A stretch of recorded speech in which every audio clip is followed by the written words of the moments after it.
Hi friends, welcome to my YouTube channel.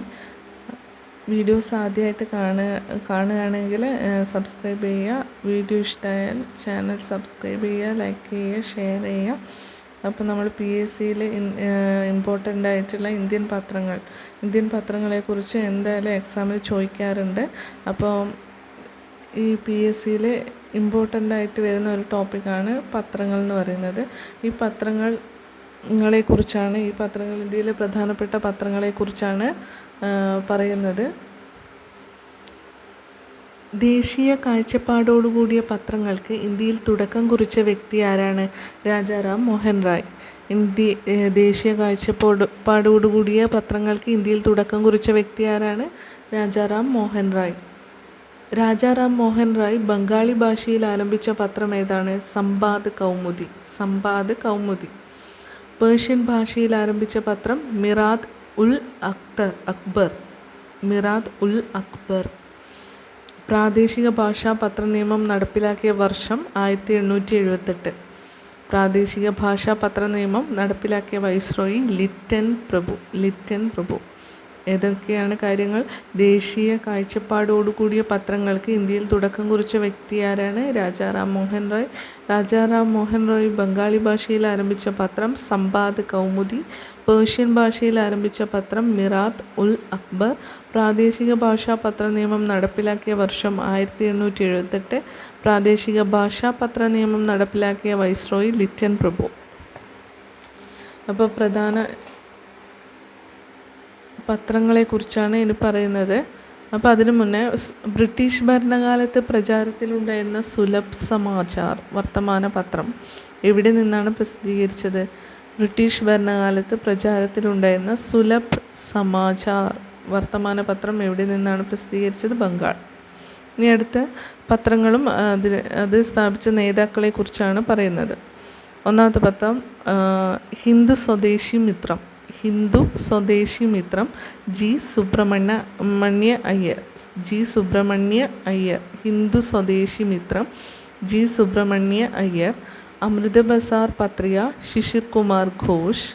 അമൃത് ബസാർ പത്രിക എന്ന് പറയുന്നത് രണ്ടാൾക്കാരുണ്ട്, ശിശിർ കുമാർ ഘോഷും മോത്തിലാൽ ഘോഷും. ഇത് സ്ഥാപിച്ച അമൃത ബസാർ പത്രിക സ്ഥാപിച്ചത് ശിശിർ കുമാർ ഘോഷ്, പിന്നെ മോത്തിലാൽ ഘോഷ്. ബോംബെ സമാചാർ സ്ഥാപിച്ചത് ഫർദുർജി മർസ് ഖാൻ. പിന്നെ അടുത്ത പത്രം കേസരിയും മറാത്തയും. ഈ രണ്ട് പത്രങ്ങളെ സ്ഥാപിച്ചത് ബാലഗംഗാധര തിലകാണ്. കേസരി, മറാത്ത എന്നീ രണ്ട് പത്രങ്ങൾ സ്ഥാപിച്ചത് ബാലഗംഗാധര തിലക്. പിന്നെ അടുത്തത് ബംഗാളി എന്ന പത്രം സ്ഥാപിച്ചത് Surendranath Banerjee Bengali. Voice of India സ്ഥാപിച്ചത് ദാദാബായി നവറോജി. പിന്നെ ഷോം പ്രകാശ് സ്ഥാപിച്ചത് ഈശ്വരചന്ദ്ര വിദ്യാസാഗർ. പിന്നെ വരുന്നത് ന്യൂ ഇന്ത്യ കോമൺവീൽ. അതും രണ്ട് പത്രങ്ങളാണ്. ന്യൂ ഇന്ത്യ ഒന്നാമത്തേത്, കോമൺവീൽ രണ്ടാമത്തെ പത്രം. ഈ രണ്ട് പത്രങ്ങളും സ്ഥാപിച്ചത് Mrs Annie Besant. Young India എന്നീ രണ്ട് പത്രങ്ങൾ സ്ഥാപിച്ചത് ആരാണ്? മഹാത്മാഗാന്ധി. Young India, Harijan, Mahatma Gandhi. അൽ ഹിലാൽ സ്ഥാപിച്ചത് മൗലാന അബ്ദുൽ കലാം ആസാദ്. വന്ദേ മാതരം എന്ന പത്രത്തിൻ്റെ സ്ഥാപകൻ ലാലാ ലജ്പത് റായ്. വന്ദേ മാതരം എന്ന പത്രത്തിൻ്റെ സ്ഥാപകൻ ലാലാ ലജ്പത് റായ്. അടുത്ത് വരുന്നത് നേഷൻ എന്ന പത്രത്തിൻ്റെ സ്ഥാപകൻ ആരാണ്? ഗോപാലകൃഷ്ണ ഗോഖലെ. അപ്പോൾ ഒന്നുകൂടി പറയാം. ഹിന്ദു സ്വദേശി മിത്രം സ്ഥാപിച്ചത് ജി സുബ്രഹ്മണ്യ അയ്യർ. അമൃത ബസാർ പത്രിക ശിശിർ കുമാർ ഘോഷും മോത്തിലാൽ ഘോഷും. ബോംബെ സമാചാർ ഫർദുർജി മർസ് ഖാൻ. കേസരി, മറാത്ത എന്നീ രണ്ട് പത്രങ്ങളും ബാലഗംഗാധര തിലക്. ബംഗാളി സുരേന്ദ്രനാഥ് ബാനർജി.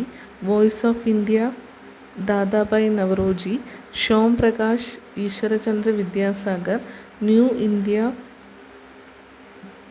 ആൻഡ് ന്യൂ ഇന്ത്യയും കോമൺവെൽത്തും സ്ഥാപിച്ചത് Mrs Annie Besant. Young India പിന്നെ ഹരിജൻ സ്ഥാപിച്ചത് മഹാത്മാഗാന്ധി. അൽ ഹിലാൽ സ്ഥാപിച്ചത് മൗലാന അബ്ദുൽ കലാം ആസാദ്. വന്ദേ മാതരം ലാലാ ലജ്പത് റായ്. നേഷൻ ഗോപാലകൃഷ്ണ ഗോഖലെ. ഇത്രയുമാണ് പത്രങ്ങളും അതിൻ്റെ നേതാക്കളും പറയുന്നത്. അപ്പോൾ ഇത് ഇമ്പോർട്ടൻ്റ് ആണ്. ഇതിൽ യങ് ഇന്ത്യ, ഹരിജൻ, അൽ ഹിലാലൊക്കെ, നേഷൻ, വന്ദേ മാതരമൊക്കെ ഈ കഴിഞ്ഞ എക്സാമിന് വരെ ചോദിച്ചിട്ടുള്ള ക്വസ്റ്റ്യൻസാണ്. പിന്നെ കേസരി, മറാത്ത, ബംഗാളി ഇതൊക്കെ മുന്നേ ചോദിച്ചിട്ടുള്ള ക്വസ്റ്റ്യൻസാണ്. അപ്പോൾ ഈ പത്രങ്ങൾ എന്തായാലും നിങ്ങൾ നോക്കിയിട്ട് പോവുക. 1 മാർക്ക് എന്തായാലും ഉറപ്പാണ്. പിന്നെ ഇതൊക്കെ SCERT പോയിൻറ്റ്സാണ്. അതുകൊണ്ട് എന്തായാലും തറ ആക്കിയിട്ട് പോവുക.